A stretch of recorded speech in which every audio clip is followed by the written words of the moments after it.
A great many years ago I visited Maracaibo in Venezuela to see one of the lesser-known wonders of the world, the spectacular lightning storms that are the most fierce and constant anywhere in the world. During my travels, I met an old man, a cook, who claimed that the fast food chain El Pollo Loco was making a watered-down version of this classic Maracaiban recipe, and the proof was the yellow color. In Venezuela, the color is from fresh turmeric, but there's no such thing in northern Mexican cuisine, which is where El Pollo Loco got started. The biggest trick to this recipe is getting just the right amount of blackening. I've made this dozens of times over the last few months to try and perfect it and give you a reliable method for achieving great results in your own kitchen. Now the first step, of course, is to get the ingredients together.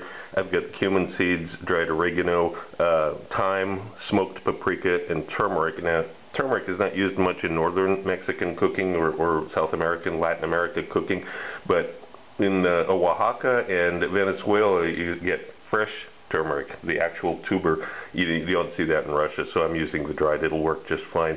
And a nice big green dried serrano chili that I dried myself. And you know about, if you read my cookbook, you know all about the secrets of this from that. I also have a couple of chilies, green chilies, that a friend brought from Vietnam. I've never used these before. They're supposed to be extremely hot.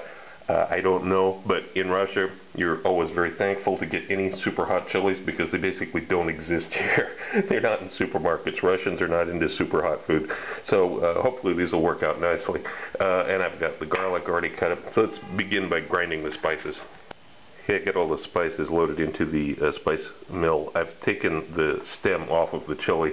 You don't really want to grind this up. You can, but it's not adding any flavor. It's just adding some weird notes.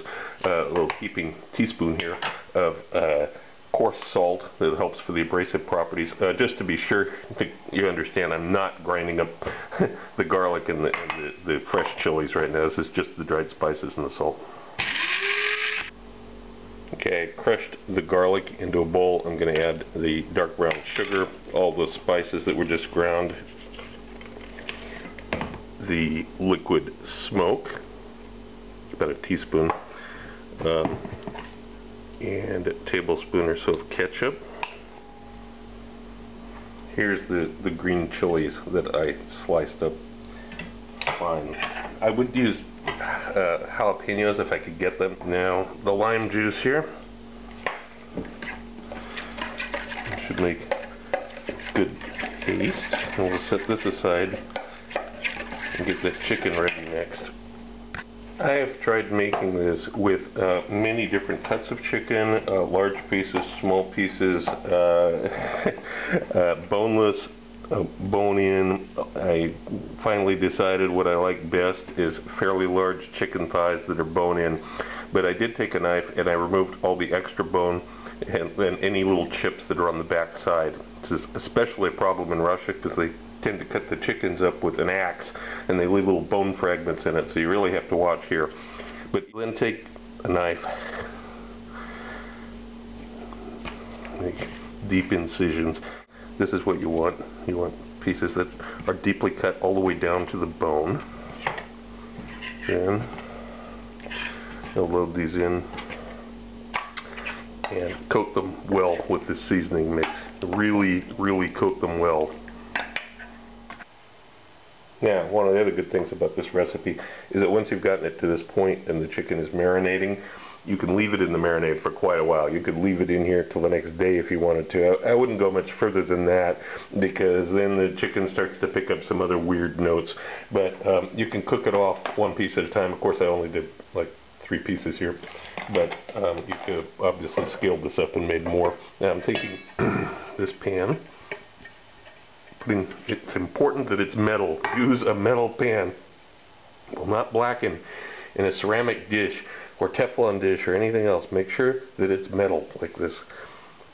Take the chicken. You don't want a lot of the marinade on the skin side because this will burn and it'll prevent it from properly blackening. So you're going to put that on the oiled side down. And if you got a little bit of extra marinade, put that on the back. You can always have a little bit more on the other side. That's fine.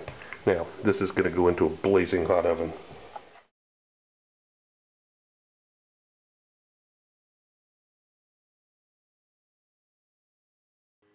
When the time is up, take it out of the oven, flip the piece of chicken over. Now, if you used a pan that was too heavy, it won't have blackened, as you can see.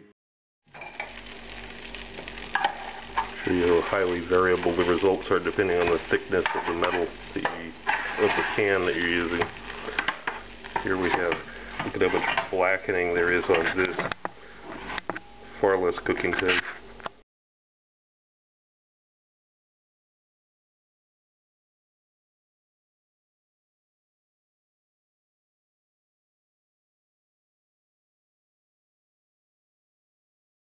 If you like my videos, look for my cookbook, now available through Amazon, Barnes & Noble, and other internet bookseller sites.